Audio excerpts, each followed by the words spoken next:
Kasabay ng nagpapatuloy na bakbakan sa pagitan ng Israel at grupong Hamas, hindi na lang pag-atake sa himpapawid ang gagawin ng Israel. Naghahanda na kasi ito para sa gagawing ground invasion sa Gaza.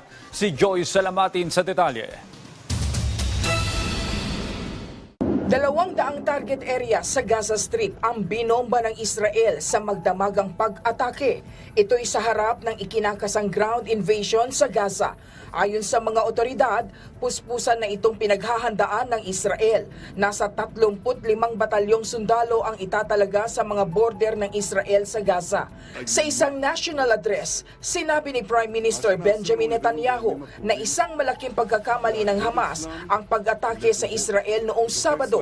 Aniya, nagsisimula pa lang ang Israel sa pagganti kasabay ng pagtitiyak na gagawin ang lahat para mabawi ang mga hostage.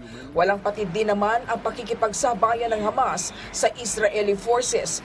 Katunayan, muli itong naglunsad ng rocket attack mula sa Gaza kung saan pinuntirya nito ang lungsod ng Ashkelon sa Israel.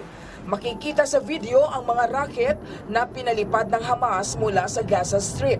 Bagamat ilan sa mga ito ang naharang ng air defense system ng Israel, ang ilan ay nakalusot pa rin.